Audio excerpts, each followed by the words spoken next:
Nunca imaginei que uma terça-feira comum mudaria minha vida para sempre. Era fim de tarde no escritório de contabilidade onde trabalho há 15 anos, quando recebi uma mensagem estranha no celular. Ricardo, acho que você precisa saber de algo. Era do Paulo, um colega da academia que frequento 3 vezes por semana. Achei estranho, mas continuei organizando as declarações de imposto de renda que precisava terminar antes do fim do expediente. Quando cheguei em casa, o apartamento no Jardim Paulista estava silencioso. Fernanda tinha aula de yoga nas terças e quintas. Sempre voltava por volta das 9. Abri uma cerveja, sentei no sofá e finalmente abri a mensagem completa de Paulo. Havia fotos. Minha esposa, saindo de um motel na Avenida Rebouças, abraçada com Gustavo, meu chefe. As datas estampadas nas fotos mostravam encontros nas últimas 6 semanas, sempre nos dias em que ela dizia estar na aula de yoga. O chão desapareceu sob meus pés. 15 anos de casamento, a mulher que conheci na faculdade de economia. Minha companheira nas horas mais difíceis quando perdi meu pai para o câncer.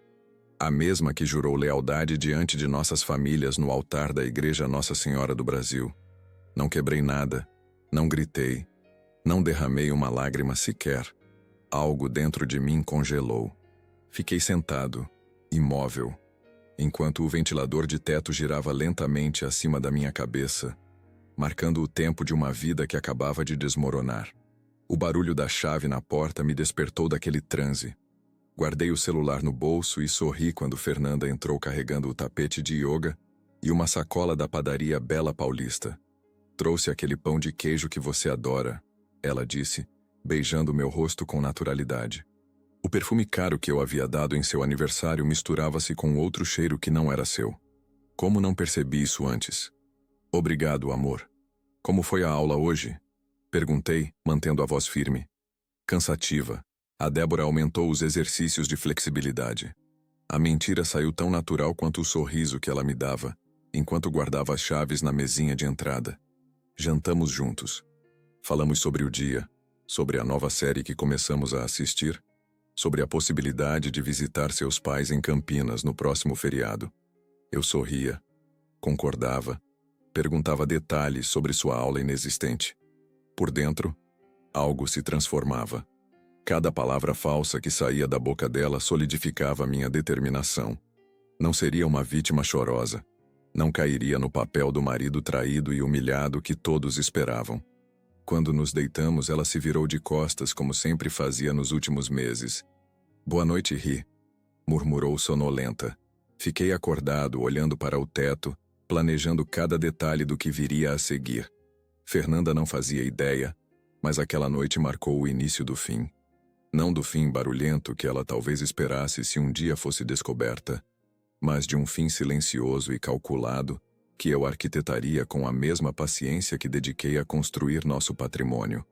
Na manhã seguinte, acordei antes do despertador tocar. Preparei café da manhã completo, pão na chapa, ovos mexidos, suco de laranja fresco. Fernanda pareceu surpresa. Que ocasião especial é hoje? Perguntou com um sorriso enquanto se servia. Nenhuma. Só acordei inspirado. Respondi, retribuindo o sorriso. A propósito, preciso ficar até mais tarde no escritório hoje. O Gustavo quer fechar aquele balanço da construtora Alvorada. Vi seu olhar vacilar por um segundo. Ela engoliu em seco antes de responder. Ah, sim. Ele comentou que vocês estavam com esse projeto importante. Ele comentou? Quando? Na festa de confraternização do escritório mês passado. Ela gaguejou levemente. Você estava falando com o pessoal do RH. Ele veio conversar comigo. Claro, respondi tranquilamente. Ele sempre foi muito atencioso com você. Aquele café da manhã foi o primeiro passo da minha nova vida. Uma vida onde eu fingia não saber de nada, enquanto observava cada movimento dela. Cada mensagem enviada escondida, cada desculpa para sair em horários estranhos, cada mentira pequena que sustentava a grande traição. No trabalho, cumprimentei Gustavo como sempre. Discutimos projetos, prazos, clientes difíceis. Concordei quando ele disse que precisaria de minha ajuda nos próximos finais de semana. Claro, sem problemas. Respondi, Enquanto imaginava quantas vezes ele havia usado o trabalho como desculpa para encontrar minha esposa. O dia passou como qualquer outro, mas eu não era mais o mesmo. A dor inicial havia se transformado em algo diferente. Uma determinação fria e calculista tomava forma dentro de mim. Fernanda e Gustavo pensavam que estavam no controle, escondendo seu caso atrás de mensagens apagadas e encontros disfarçados de compromissos profissionais e aulas de yoga. Mal sabiam eles que, a partir daquele momento, cada passo que davam era observado por mim. Cada mentira seria documentada. Cada traição seria o tijolo de um muro que eu ergueria ao redor deles, até que não houvesse escapatória. Minha vingança não viria na forma de escândalo ou confronto. Seria muito mais sofisticada. E eles nunca saberiam o que os atingiu até que fosse tarde demais. Viver com alguém que te trai é como morar numa casa com fundação comprometida. Parece seguro à primeira vista, mas há rachaduras invisíveis por toda parte. Durante as semanas seguintes, mantive a fachada de normalidade enquanto estudava cada detalhe da nova rotina de Fernanda. Comecei a usar um aplicativo de rastreamento no celular dela quando ela dormia. Algo que nunca faria antes, mas a traição muda a moral de um homem. Não demorei a descobrir o padrão. Terças e quintas não eram só aulas de yoga, mas encontros num flat no Itaim Bibi. Algumas quartas-feiras, almoços estendidos em restaurantes discretos na Vila Olímpia. Ocasionalmente, quando eu viajava a trabalho para o interior, Gustavo dormia em nossa casa, no nosso quarto, na nossa cama. Cada descoberta era uma facada, mas eu engolia a dor e sorria quando ela me mandava mensagens perguntando se eu já tinha jantado ou dizendo que a aula de yoga tinha sido cancelada e por isso chegaria mais cedo. Agora eu sabia a verdade por trás de cada desculpa. O conhecimento era meu poder. Marcelo, meu amigo de infância e advogado competente, foi o único em quem confiei. Você tem certeza disso, Ricardo? 15 anos de casamento, talvez seja só uma fase. Ele argumentou quando mostrei as evidências em seu escritório na Avenida Paulista. Marcelão, não é uma fase quando dura quase 2 meses e acontece com meu chefe, respondi, tomando um gole do café que esfriava sobre a mesa. Não quero drama, não quero escândalo. Quero justiça. E o que você considera justiça nesse caso? Olhei pela janela do 20º andar, contemplando a cidade que se estendia cinzenta sob a garoa fina de maio. Quero sair desse casamento com dignidade, com o que construí, e quero que eles sintam o gosto da própria traição. Marcelo assentiu lentamente. Então vamos fazer isso direito. O plano começou a ganhar forma. Primeiro, a documentação cuidadosa. Todas as provas eram armazenadas em um drive seguro.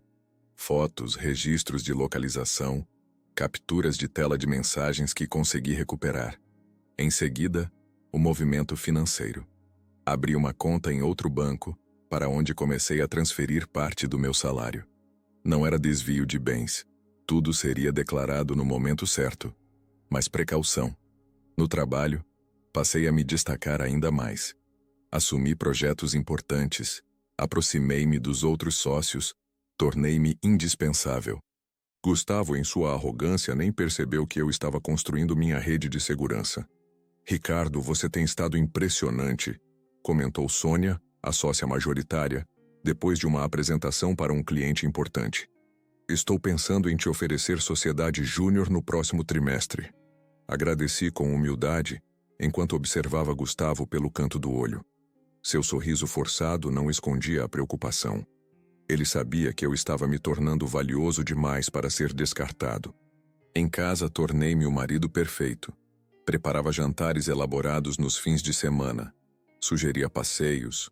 Comprava pequenos presentes. Fernanda parecia confusa com minha súbita atenção. Você anda diferente, ela comentou numa noite, enquanto tomávamos vinho na varanda. Mais presente. Percebi que estava deixando o trabalho consumir muito de mim. Respondi, acariciando sua mão. Você merece mais atenção. O olhar dela vacilou. Por um instante pensei ver culpa em seus olhos. Seria possível que ela ainda tivesse consciência? Que ainda me amasse mesmo traindo? A ideia fez meu estômago revirar. Não por raiva, mas pelo lampejo de dúvida que senti. Afastei o pensamento rapidamente. Compaixão agora seria minha ruína. A terceira fase do plano envolvia Mauro, um amigo hacker que conheci na faculdade e que agora trabalhava com segurança digital. Não pedi nada ilegal, apenas acesso aos e-mails corporativos que, como contador sênior da empresa, eu tinha autorização para verificar. Tem certeza que quer ver isso? Perguntou Mauro, entregando-me um pendrive no Parque Ibirapuera, enquanto fingíamos um encontro casual durante minha corrida matinal de sábado. Conhecimento é poder, respondi, guardando o dispositivo no bolso dos shorts. Naquela noite, depois que Fernanda saiu para um encontro com amigas, que o aplicativo de rastreamento mostrou ser no flat do Itaim, descobri mais do que esperava. Gustavo não estava apenas me traindo com minha esposa. Estava desviando dinheiro da empresa, superfaturando serviços, criando clientes fantasmas. Tudo bem documentado em e-mails descuidados e planilhas escondidas em pastas aparentemente inofensivas. Pela primeira vez em semanas, sorri genuinamente. Não pela dor que poderia causar, mas pela perfeição da situação. Agora eu tinha todas as cartas na mão. O próximo passo foi aproximar-me da família de Fernanda. Seus pais, aposentados que viviam em Campinas, sempre gostaram de mim. Passei a visitá-los mais frequentemente, às vezes sozinho, alegando que Fernanda estava ocupada com um curso de especialização. A desculpa que ela mesma usava quando queria um álibi. "Ricardo, você é como um filho para nós", disse seu Antônio enquanto consertávamos juntos o telhado da casa dele. "Fernanda tem sorte de ter você." Engoli seco, continuando a martelar as telhas. "Somos uma boa equipe", respondi, sentindo o peso da mentira que sustentava nosso casamento. Durante esses 2 meses de planejamento silencioso, houve momentos de fraqueza. Noites em que, deitado ao lado dela, quase cedi ao desejo de confrontá-la, de gritar, de exigir explicações. Momentos em que quase acreditei nas suas demonstrações ocasionais de afeto. 2 vezes, Fernanda tentou iniciar algo íntimo, depois de semanas de distância física. Ambas as vezes, inventei desculpas. Não conseguiria tocá-la sabendo onde e com quem ela havia estado horas antes. "Está tudo bem entre nós?" ela perguntou após minha segunda recusa. "Claro", respondi, beijando sua testa. "Só estou cansado. O trabalho anda puxado." Ela pareceu aceitar a explicação, mas notei um brilho de preocupação em seus olhos. Talvez estivesse começando a perceber que algo havia mudado. Eu não era mais o marido previsível e confiante de antes. Era uma versão mais calma, mais calculista, um homem com um plano. Na empresa comecei a deixar pistas sutis de que sabia das irregularidades financeiras. Comentários aparentemente inocentes em reuniões, perguntas diretas sobre clientes específicos, sugestões de auditorias internas. Vi o rosto de Gustavo empalidecer várias vezes, especialmente quando mencionei casualmente que estava revisando as contas do último ano para uma apresentação aos acionistas. "Não precisa se preocupar com isso", ele disse nervoso. "Posso cuidar dessa parte." "Imagina, Gustavo. Você já está sobrecarregado", respondi com um sorriso. "Além disso, gosto de entender todos os detalhes do negócio. Nunca se sabe quando esse conhecimento pode ser útil, não é?" Meu plano estava quase completo. Faltava apenas o momento certo para executar o golpe final, a revelação que mudaria tudo. Decidi que seria no aniversário de casamento dali a 2 semanas.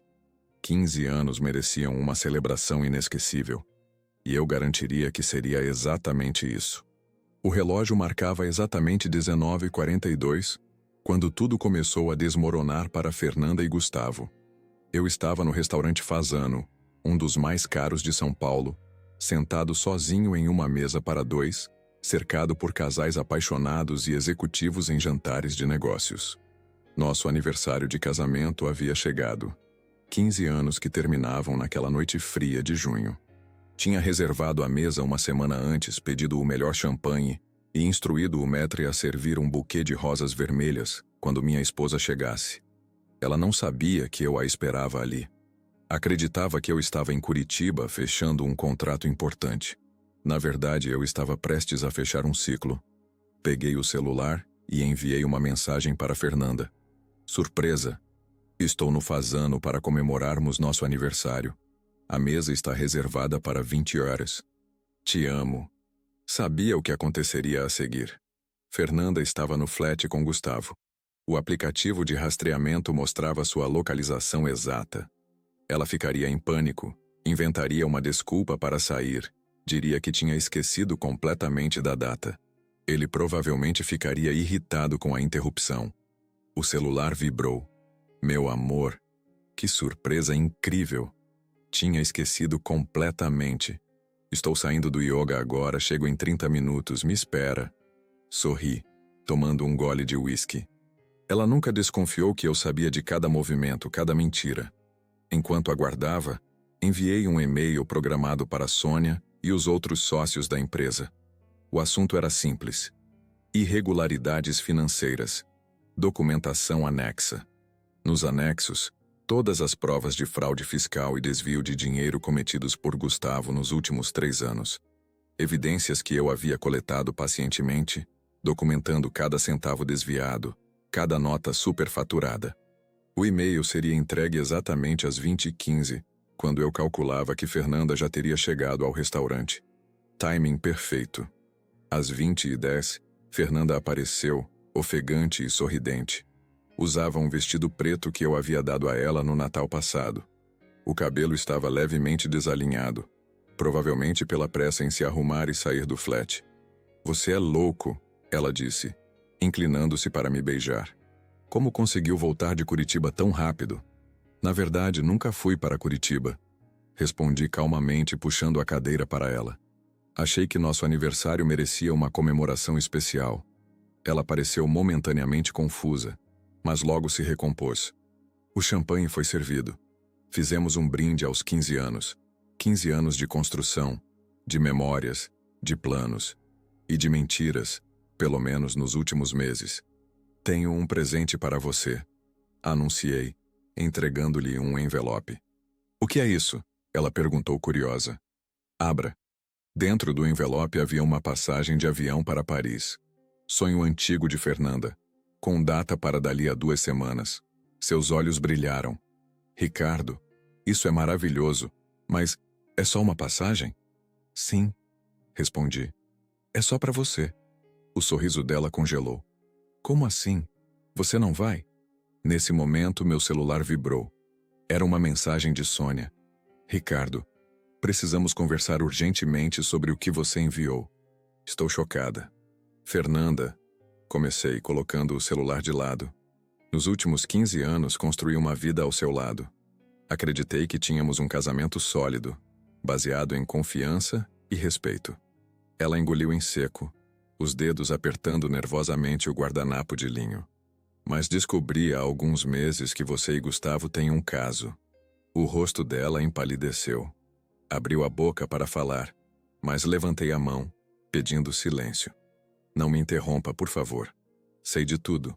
Os encontros no flat do Itaim, os almoços na Vila Olímpia, as noites em nossa casa quando eu viajava. Sei que não existem aulas de yoga às terças e quintas. Sei até que perfume você usa quando está com ele, diferente do que usa comigo. Lágrimas começaram a escorrer pelo rosto dela. Não eram lágrimas de arrependimento, percebi, mas de constrangimento por ter sido descoberta. Ricardo, eu posso explicar. Não há nada para explicar.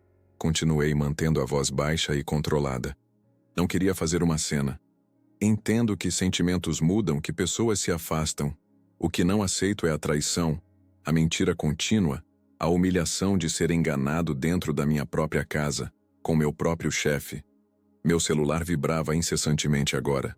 Provavelmente toda a diretoria estava empolvorosa com as revelações sobre Gustavo. O que você quer dizer com isso?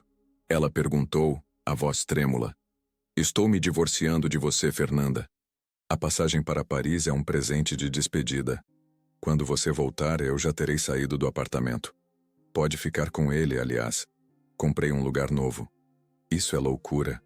Ela sussurrou, olhando ao redor como se procurasse uma rota de fuga. Podemos conversar sobre isso, podemos tentar de novo. Já tentei por 15 anos. Respondi, colocando algumas notas sobre a mesa para pagar a conta. Ah, E tem mais uma coisa que você deveria saber. Neste exato momento, Gustavo está sendo investigado por fraude e desvio de dinheiro da empresa. Todas as provas foram entregues aos sócios, e provavelmente chegarão à polícia até amanhã. Os olhos dela se arregalaram. Você denunciou ele? Apenas expus a verdade, assim como estou fazendo agora com você. A propósito, acho que ele vai precisar de um bom advogado. O Marcelo é excelente, mas infelizmente já está cuidando do meu divórcio. Levantei-me calmamente. Fernanda parecia paralisada, incapaz de processar tudo o que estava acontecendo. O jantar está pago, aproveite. Considere nossa última refeição como casal. Caminhei para fora do restaurante sentindo um misto de alívio e tristeza. 15 anos não se apagam facilmente, mesmo quando terminam em traição. No estacionamento, meu celular tocou. Era Gustavo. Seu filho da puta! Ele gritou assim que atendi. Você arruinou minha vida. Não, Gustavo, respondi tranquilamente. Você arruinou sua própria vida quando decidiu roubar a empresa e dormir com minha esposa. Eu só expus a verdade. Vou te processar por difamação. Vou destruir sua carreira. Boa sorte com isso. Tenho documentação de cada centavo que você desviou nos últimos 3 anos. E quanto à minha carreira, a Sônia acabou de me oferecer sua posição na empresa. Desliguei antes que ele pudesse responder. A chuva fina começava a cair sobre São Paulo, lavando as ruas e, de certa forma, também minha alma. Entrei no carro e dirigi até meu novo apartamento no Brooklyn. Um lugar menor, mas só meu, sem memórias de traição ou mentiras. Na manhã seguinte, a história da fraude na empresa estava em todos os jornais. Gustavo havia sido afastado e uma investigação policial estava em andamento. Fernanda tentou me ligar dezenas de vezes, mas não atendi. Tudo o que precisava ser dito já havia sido dito. Uma semana depois, Sônia oficializou minha promoção. Você salvou a empresa de um escândalo maior, ela disse durante a reunião com os outros sócios. Sua integridade e competência são exatamente o que precisamos na diretoria. Aceitei a posição com humildade, consciente de que minha vingança não havia sido movida apenas pelo desejo de justiça, mas também por uma ambição que nem eu mesmo sabia que tinha. Fernanda viajou para Paris sozinha, como planejado. Quando voltou, encontrou o apartamento vazio. Eu havia retirado todos os meus pertences. O divórcio foi rápido e surpreendentemente amigável. Ela não contestou nada, talvez por culpa, talvez por vergonha. Meses depois encontrei-a por acaso no shopping Iguatemi. Estava mais magra, com olheiras profundas. Soube por amigos comuns que Gustavo havia fugido para o Paraguai quando a polícia começou a fechar o cerco, deixando-a sozinha para lidar com as consequências. Ricardo, ela disse, hesitante. Como você está? Estou bem, Fernanda. E você? Sobrevivendo, ela respondeu com um sorriso triste. Você tinha razão sobre Gustavo. Ele não prestava. Sinto muito que você tenha descoberto da pior forma. Ficamos em silêncio por alguns instantes. 15 anos de história pairando entre nós como um fantasma. Você acha que algum dia vai me perdoar? Ela perguntou finalmente. Olhei para ela. A mulher que amei, que me traiu, que acreditou poder construir felicidade sobre mentiras, e senti uma estranha paz. Já perdoei, Fernanda. Não por você, mas por mim. Precisava seguir em frente. Nos despedimos com um breve aceno. Enquanto caminhava para o estacionamento, percebi que minha vingança havia sido completa não quando expus a traição, ou quando vi Gustavo cair em desgraça, mas naquele exato momento, quando olhei para o passado sem rancor, apenas com a certeza de que havia recuperado minha dignidade. O silêncio do meu novo apartamento no Brooklyn me abraçava todas as noites quando chegava do trabalho. 3 meses haviam se passado desde o jantar no Fasano, desde a exposição de Gustavo, desde o fim do meu casamento. As paredes ainda cheiravam a tinta fresca e os móveis comprados às pressas não tinham história. Era exatamente disso que eu precisava. Um lugar sem memórias. Minha rotina se transformou em algo quase monástico. Acordava às 5h30, corria no Parque do Povo antes do nascer do sol, tomava café numa padaria da esquina onde ninguém me conhecia e chegava ao escritório antes de todos. As noites eram preenchidas com trabalho levado para casa, séries que assistia sem realmente prestar atenção, E, ocasionalmente, uma garrafa de vinho que durava mais do que deveria. Você precisa sair dessa caverna, insistia Marcelo em nossas conversas semanais. Venceu a guerra, mas está vivendo como se ainda estivesse em combate. Talvez ele tivesse razão. A promoção na empresa me transformou em diretor financeiro, com um escritório de vidro no último andar e uma secretária eficiente que filtrava minhas interações sociais. A vingança havia sido perfeita no papel. Gustavo ainda era procurado pela polícia, seu nome manchado para sempre no mundo corporativo. Fernanda voltara de Paris mais magra e abatida, perdida em um apartamento grande demais para uma pessoa só. Eu deveria estar satisfeito, mas algo faltava. Em uma terça-feira chuvosa, recebi uma ligação inesperada. Era seu Antônio, o pai de Fernanda. Ricardo, meu filho. Sua voz soava cansada. Sei que não deveria te ligar depois de tudo, mas... A Teresa está no hospital. Dona Teresa, minha ex-sogra, havia sido diagnosticada com problemas cardíacos anos antes. Durante todo o casamento fui eu quem a acompanhou em consultas, quem pesquisou os melhores tratamentos, quem segurou sua mão durante os procedimentos mais assustadores. O que aconteceu, seu Antônio? Infarto. Não foi grave, mas os médicos estão preocupados. Ela perguntou por você. Hesitei apenas por um segundo antes de pegar as chaves do carro. Estou a caminho de Campinas. Me passa o nome do hospital. A viagem de São Paulo a Campinas nunca pareceu tão longa. A rodovia Bandeirantes, geralmente rápida, parecia se estender infinitamente sob a chuva torrencial. Pensei na ironia da situação. Eu havia cortado todos os laços com Fernanda, mas nunca pensei que isso significaria perder também aqueles que considerava como pais. No Hospital Veracruz encontrei seu Antônio no corredor, parecendo menor e mais frágil do que me lembrava. Abraçamo-nos longamente, sem palavras. Quando nos separamos, notei Fernanda sentada em uma cadeira ao fundo da sala de espera, olhando para mim com uma mistura de surpresa e gratidão. Ela está estabilizada, explicou seu Antônio, mas os médicos querem mantê-la em observação por alguns dias. Fernanda se aproximou timidamente.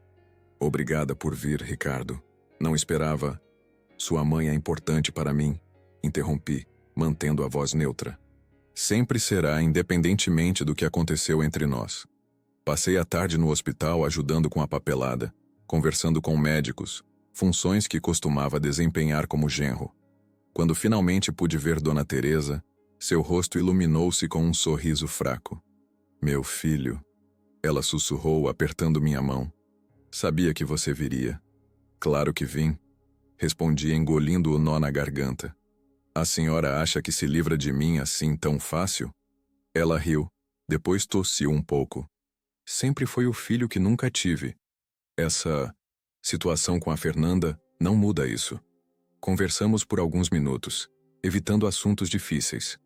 Quando saí do quarto, Fernanda estava no corredor, os braços cruzados como se tentasse se proteger. Ela sempre te amou mais do que a mim, comentou com um meio sorriso. Até nisso você ganhou. Não é uma competição, Fernanda. Tudo virou uma competição depois daquela noite no Fasano. Ela suspirou. Não que eu não merecesse. O silêncio pesou entre nós. 3 meses antes eu teria sentido satisfação ao vê-la assim, derrotada, sozinha. Agora, só sentia cansaço.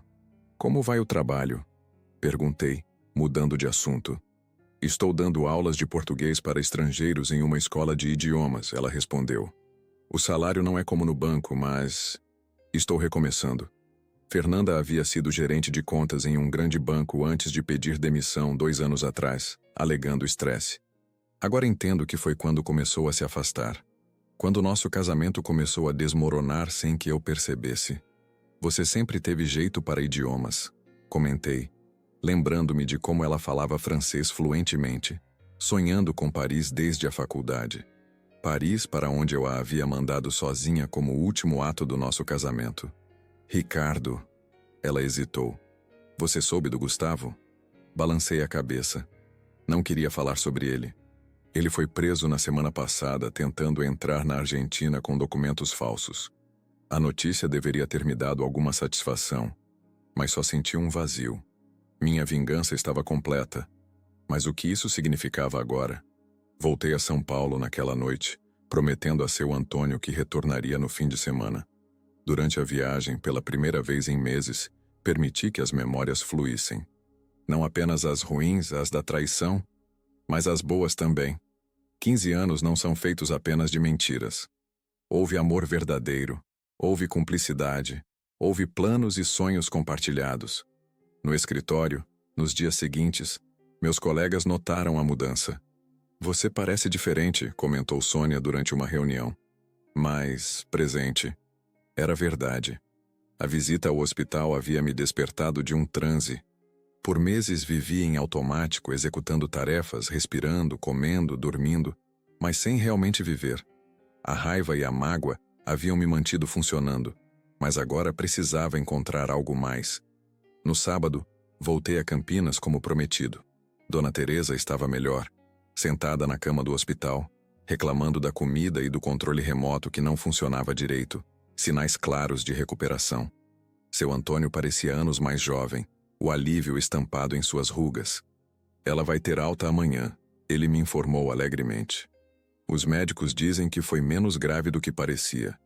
Passei o dia ajudando com os preparativos para levá-la para casa, organizando medicamentos, conversando com a equipe médica sobre cuidados pós-alta. Fernanda apareceu no fim da tarde com uma sacola de frutas frescas e um livro novo para a mãe. Obrigada por tudo que está fazendo, ela disse quando ficamos sozinhos na cafeteria do hospital. Não sei se conseguiria lidar com tudo isso sem você. Você conseguiria, respondi sinceramente. Sempre foi mais forte do que pensa. Ela baixou os olhos, mexendo no café que esfriava à sua frente. Não fui forte o bastante para o nosso casamento. Não fui leal. Não havia o que responder. A traição estava ali, entre nós, um abismo impossível de cruzar. Estou vendo alguém, falei subitamente, surpreendendo a mim mesmo com a revelação. Não era verdade, mas naquele momento parecia importante estabelecer uma distância, mostrar que havia seguido em frente. Fernanda ergueu o rosto, claramente chocada. Uma emoção que não conseguia identificar passou rapidamente por seus olhos. Isso é bom, ela disse finalmente. Você merece ser feliz. Voltamos para o quarto de Dona Teresa em silêncio. Quando me despedi naquela noite, prometi retornar para ajudar com a volta para casa. No caminho de volta a São Paulo, parei em um posto da rodovia Anhanguera e fiquei observando os carros passarem, luzes cortando a escuridão em alta velocidade. Havia mentido sobre estar vendo alguém, e a mentira pesava. Por que senti necessidade de criar essa barreira? Seria medo de que algum sentimento antigo pudesse ressurgir? Ou simplesmente um último ato de vingança, mostrando a ela que eu havia seguido em frente enquanto ela ainda parecia presa ao passado? Cheguei ao meu apartamento vazio perto da meia-noite. O silêncio, que antes parecia reconfortante, agora ecoava com perguntas sem resposta. Abri uma garrafa de vinho, sentei na varanda pequena e olhei para a cidade iluminada. A vingança havia sido completa, meticulosa, perfeita. Gustavo estava preso, Fernanda estava sozinha. Eu tinha o emprego, o respeito, tudo o que planejei. Então por que naquela noite estrelada de sábado eu me sentia tão perdido quanto no dia em que descobri a traição? Talvez porque percebi que destruir o que me feriu não significava automaticamente reconstruir o que havia sido quebrado dentro de mim. O outono chegou, pintando São Paulo com tons de marrom e laranja. 6 meses haviam se passado desde o fim do meu casamento. Dona Teresa se recuperou completamente, e minhas visitas a Campinas tornaram-se menos frequentes, mas ainda regulares. Minha vida profissional prosperava. A empresa expandia para o Nordeste e eu liderava a operação financeira do projeto. Foi durante uma viagem a Recife para visitar o novo escritório que conheci Clarice. Ela era arquiteta, responsável pelo projeto do espaço. Cabelos cacheados, pele morena, olhos amendoados que sorriam antes mesmo de seus lábios se moverem. Nossa primeira conversa foi puramente profissional. Orçamentos, prazos, especificações técnicas. A segunda, durante um jantar com a equipe no restaurante Leite, já incluiu risos e histórias pessoais. Carioca em Recife, ela explicou quando comentei sobre seu sotaque. Vim fazer faculdade e nunca mais consegui sair. A cidade me adotou. Paulistano em todo lugar. Respondi, brindando com água de coco. A cidade nunca me solta completamente. Trocamos contatos profissionais, mas logo as mensagens extrapolaram questões de trabalho. Conversávamos sobre filmes, livros, lugares que gostaríamos de conhecer. Ela não sabia sobre meu casamento fracassado, sobre a traição, sobre a vingança. Para Clarice, eu era apenas Ricardo, o executivo paulistano que aparecia em Recife a cada 2 semanas para reuniões. Numa dessas viagens, em um fim de tarde livre, ela me levou para conhecer a praia de Boa Viagem. O pôr do sol daqui é o mais bonito do Brasil, garantiu enquanto caminhávamos descalços pela areia. E olha que já morei em 3 estados. Sentamos para assistir ao espetáculo alaranjado, o céu mesclando-se ao mar numa explosão de cores que São Paulo, com seus prédios e poluição, nunca poderia oferecer. Pela primeira vez em muito tempo, senti paz. Não a paz artificial que busquei após a vingança, mas uma tranquilidade genuína. Você tem um olhar triste às vezes, Clarice comentou, quebrando o silêncio. Mesmo quando está sorrindo. Olhei para ela, surpreso com a observação. Percebi isso pela primeira vez durante a reunião inaugural. Ela continuou. Todos brindando ao sucesso e você com um sorriso que não chegava aos olhos. Hesitei. Tinha evitado falar sobre meu passado, sobre Fernanda, sobre tudo o que aconteceu. Parte por vergonha, parte por medo de ser visto como a vítima traída ou pior, como o vingador calculista. Passei por um divórcio complicado recentemente. Admiti finalmente. Ainda estou processando algumas coisas. Clarice não perguntou detalhes, apenas assentiu. A vida tem dessas fases. Algumas quebram a gente em pedaços tão pequenos que parece impossível juntar tudo de novo. Você fala como quem entende do assunto. Ela sorriu, mas desta vez seus olhos carregavam uma sombra. Viúvez aos 32 anos. Acidente de moto. Faz 4 anos agora.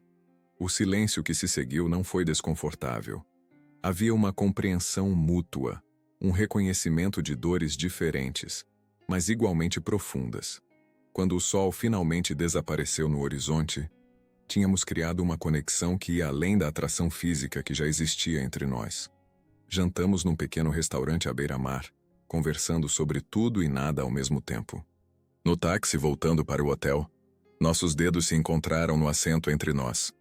Um toque leve e hesitante, como adolescentes testando limites. Quer subir para um café? Perguntei quando chegamos, repetindo o clichê mais antigo do mundo. Não, ela respondeu com um sorriso. Quero fazer isso direito, Ricardo, sem pressa. Nos despedimos com um beijo suave na calçada do hotel. Voltei para São Paulo no dia seguinte com a sensação de que algo importante havia começado. Algo que não planejei nem busquei, mas que apareceu quando menos esperava. As semanas seguintes foram de mensagens diárias, ligações noturnas e planos para minha próxima visita a Recife. Marcelo, que acompanhou todo o processo do divórcio, estava radiante com meu novo interesse. Era disso que você precisava. Ele comentou durante nosso happy hour semanal no bar do Jardineira, em Pinheiros. Alguém novo, sem conexão com todo aquele drama. Talvez ele estivesse certo. Clarice representava um novo capítulo, uma página em branco onde eu poderia escrever uma história diferente. Mas à medida que nos aproximávamos, uma inquietação crescia dentro de mim. E se eu não fosse capaz de confiar novamente? E se a sombra da traição de Fernanda pairasse sobre cada novo relacionamento? Foi numa sexta-feira chuvosa que recebi a ligação que mudaria tudo novamente. Estava no escritório finalizando relatórios antes do fim do expediente quando o telefone tocou. Era seu Antônio. Ricardo. Sua voz estava embargada. Fernanda sofreu um acidente. Está no hospital Albert Einstein. Meu coração disparou. O que aconteceu? É grave? Batida de carro na marginal, ela está em cirurgia agora. Os médicos não foram muito otimistas. Não pensei 2 vezes. Em 20 minutos estava no hospital encontrando seu Antônio e Dona Teresa na sala de espera. Ambos pálidos e envelhecidos pelo medo. Nos abraçamos em silêncio. Aquela família que fui e, de alguma forma, ainda era. Foi na volta do trabalho, explicou Dona Teresa entre lágrimas. Um caminhão perdeu o controle por causa da chuva. As horas seguintes foram eternas. Cafés frios se acumulavam em copos de plástico. Médicos passavam com expressões indecifráveis. O relógio na parede parecia mover-se em câmera lenta. Estava tão absorto na situação que só percebi que ainda segurava meu celular quando ele vibrou com uma mensagem de Clarice. Como foi seu dia? Estou com saudades. Respondi brevemente, explicando a emergência, prometendo ligar assim que possível. Sua resposta foi imediata. Força. Estou aqui se precisar conversar. Perto da meia-noite finalmente recebemos notícias. A cirurgia havia sido bem-sucedida, mas Fernanda permaneceria na UTI por alguns dias. Seu estado era estável, mas delicado. Vocês podem vê-la brevemente um de cada vez, informou o médico. Ela está sedada, mas é importante que ouça vozes familiares. Seu Antônio foi o primeiro, seguido por Dona Teresa. Quando chegou minha vez, hesitei na porta da UTI. O que eu estava fazendo ali? Nosso casamento havia acabado de forma amarga. Nossa última conversa real havia sido no hospital, meses atrás, quando menti sobre estar vendo alguém novo. Que direito eu tinha de estar ali agora? Você ainda é da família, disse Dona Teresa, como se lesse meus pensamentos. Vai lá. Fernanda estava irreconhecível, ligada a tubos e monitores, o rosto inchado e machucado. Sentei na cadeira ao lado da cama, sem saber o que dizer ou fazer. Finalmente peguei sua mão, fria, imóvel, entre as minhas. Oi, Fer, sussurrei, usando o apelido que não pronunciava há meses. Sei que não esperava me ver aqui, mas seus pais precisavam de apoio e, bem, eu precisava ver com meus próprios olhos que você vai ficar bem. O único som era o bip constante dos monitores. Fiquei ali, segurando sua mão, lembrando de momentos que tinha tentado esquecer. Nosso primeiro encontro na faculdade. A viagem para o Chile quando completamos 5 anos juntos. As noites de domingo preparando a semana, fazendo planos, rindo de bobagens. Você tem que melhorar, continuei, a voz embargada. Seus pais precisam de você.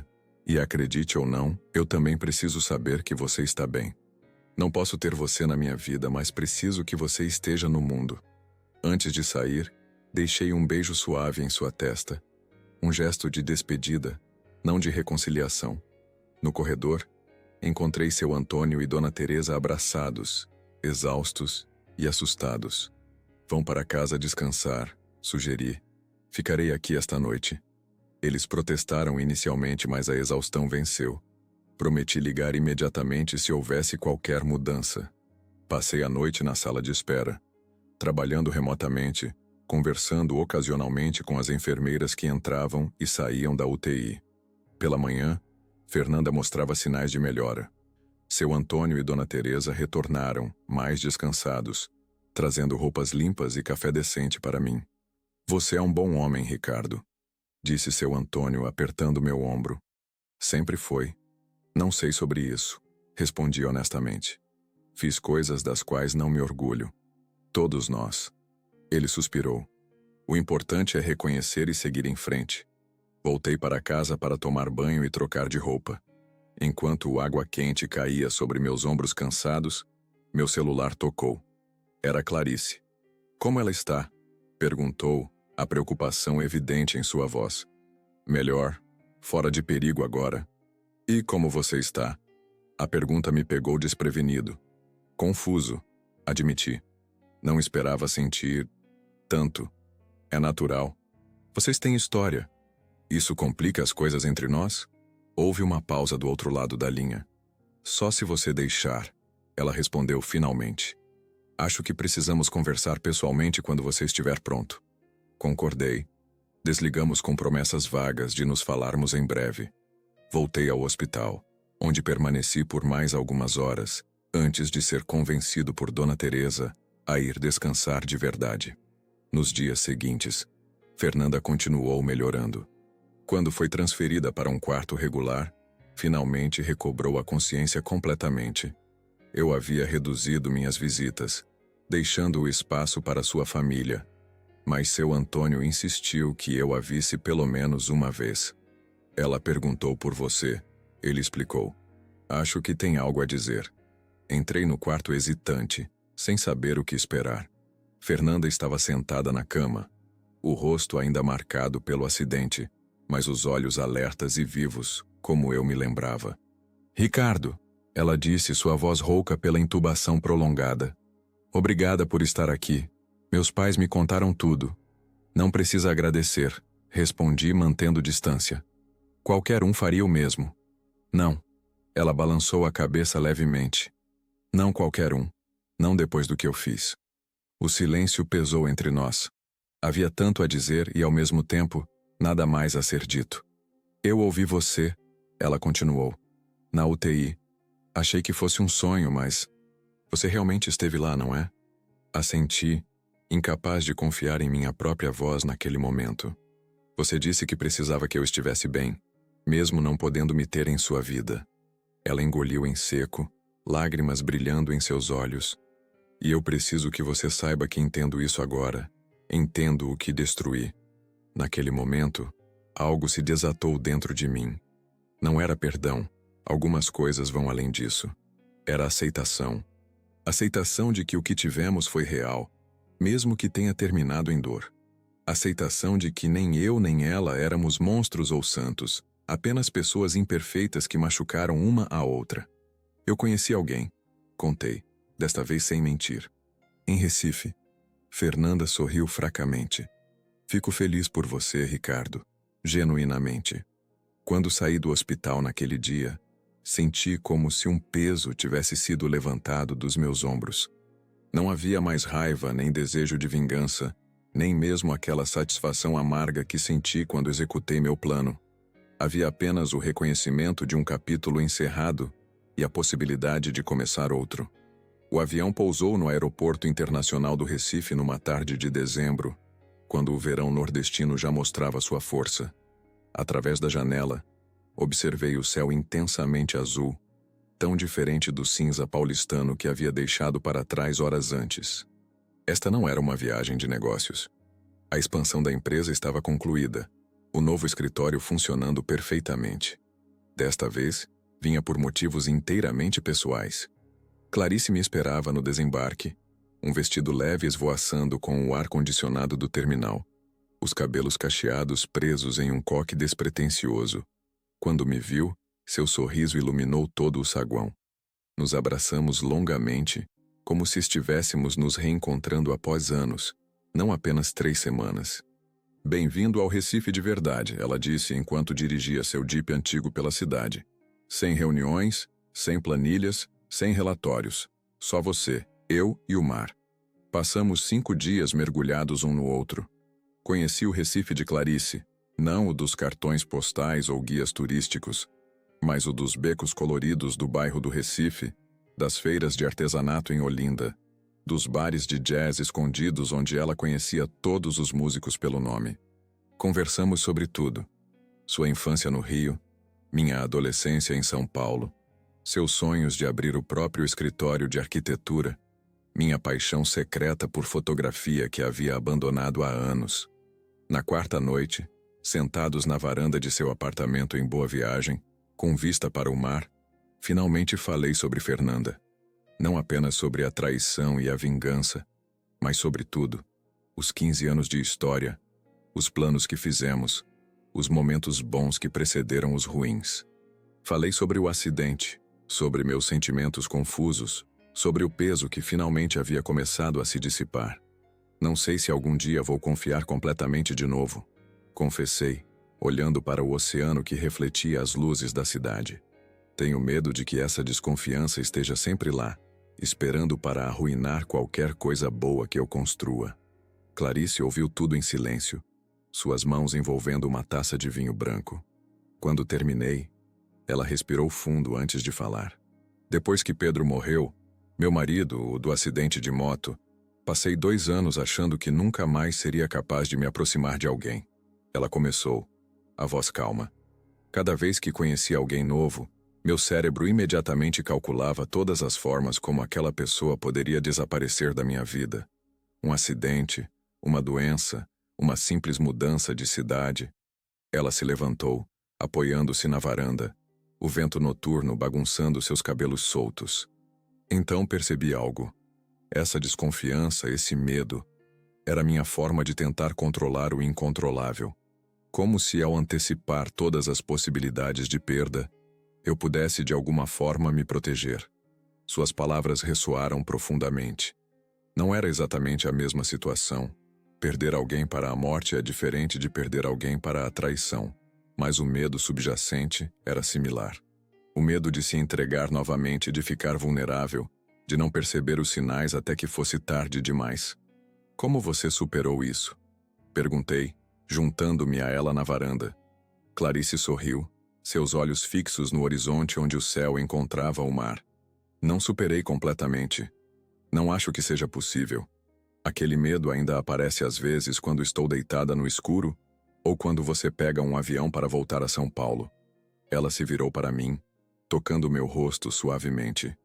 Mas aprendi que há uma diferença entre deixar o medo te visitar e deixá-lo morar dentro de você. Ele pode vir, tomar um café, ficar algumas horas, mas não tem permissão para se mudar permanentemente. Naquela noite, sob as estrelas de Recife, entendi que minha vingança calculada contra Fernanda e Gustavo, por mais satisfatória que tivesse sido, não era o verdadeiro final da história. O verdadeiro final, ou melhor, o verdadeiro recomeço, estava acontecendo agora, nesta varanda, com esta mulher que entendia que nossas cicatrizes são parte de quem somos, não obstáculos a quem podemos nos tornar. Voltei para São Paulo na manhã seguinte, mas algo em mim havia mudado. O apartamento vazio no Brooklyn não parecia mais um refúgio, mas um símbolo do isolamento que impus a mim mesmo.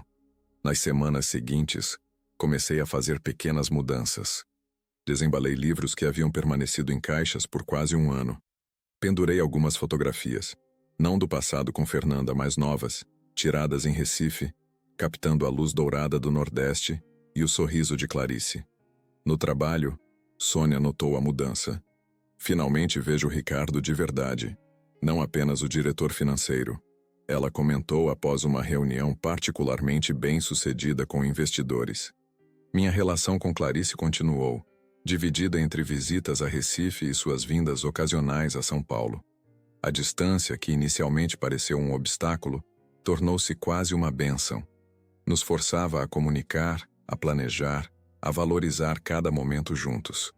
Em nossos telefonemas noturnos construíamos sonhos, pequenos no início, depois cada vez maiores. 3 meses depois daquela conversa na varanda, recebi uma proposta inesperada. A empresa abriria um escritório internacional em Lisboa e precisava de alguém para liderar a operação por pelo menos 2 anos. Pensei em você imediatamente, disse Sônia, entregando-me o documento com todos os detalhes.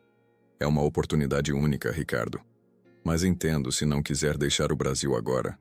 Não respondi imediatamente. Portugal era o sonho de Clarice.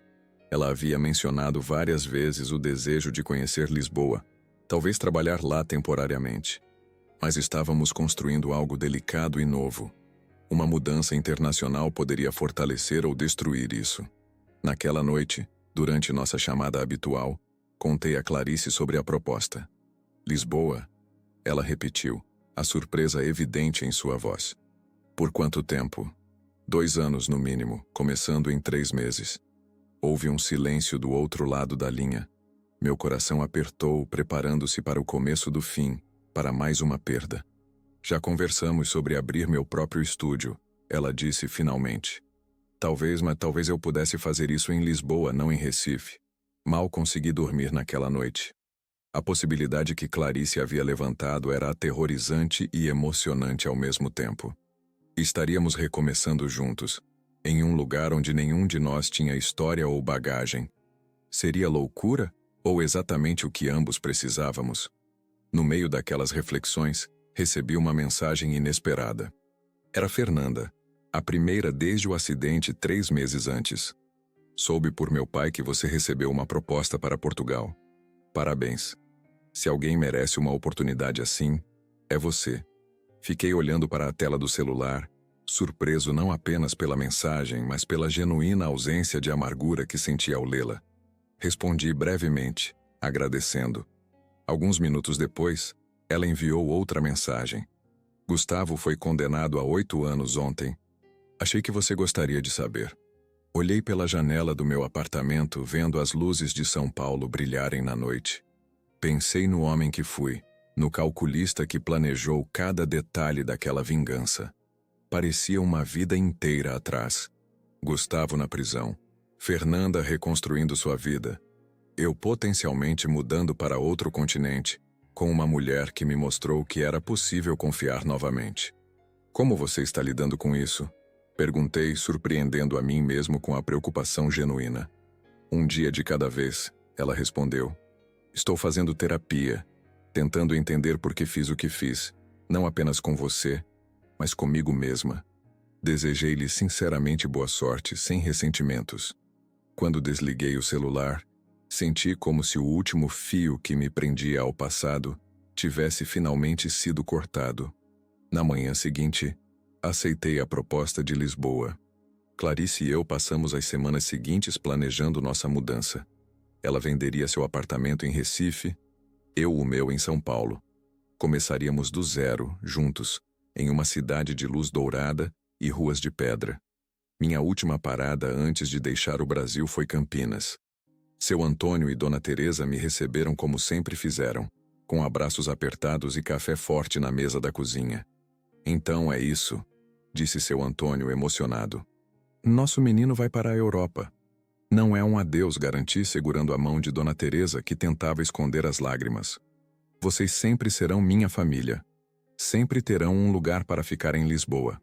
Antes de ir embora, Dona Teresa me puxou para um canto. A Fernanda me contou sobre sua partida. Ela está genuinamente feliz por você, sabia? Acho que ela finalmente entendeu o que perdeu. Abracei-a forte. Diga a ela que desejo o melhor.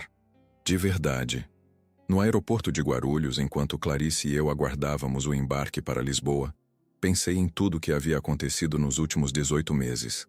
A descoberta da traição, a vingança meticulosamente planejada, o vazio que se seguiu, o acidente de Fernanda, o encontro com Clarice, e agora, esta nova vida prestes a começar. No que está pensando? Perguntou Clarice, apertando minha mão quando nosso voo foi anunciado. Olhei para ela, seus olhos amendoados, seu sorriso que começava sempre pelo olhar, a serenidade que ela emanava mesmo nos momentos de caos. Esta mulher que havia perdido tanto, e ainda assim, escolheu confiar novamente. Que me ensinou que nossas cicatrizes não definem nosso futuro, apenas mapeiam nosso passado. Estou pensando que às vezes precisamos perder tudo para encontrar o que realmente importa. Respondi, levantando-me para embarcar. Enquanto caminhávamos para o portão, senti uma leveza que não experimentava há anos. A vingança me deu satisfação momentânea, mas foi o perdão, a Fernanda, a Gustavo e principalmente a mim mesmo, que me libertou de verdade. Portugal nos esperava com suas possibilidades infinitas, um lugar onde poderíamos escrever nossa história sem as sombras do passado. O comandante anunciou que teríamos que cruzar o Oceano Atlântico para chegar ao nosso destino. Achei poético, um oceano inteiro separando o homem que fui do homem que estava me tornando. Olhei para Clarice, adormecida com a cabeça apoiada em meu ombro, e soube que, independentemente do que Lisboa nos reservasse, havia finalmente encontrado o que procurava durante todo esse tempo. Não a vingança perfeita, mas o verdadeiro recomeço.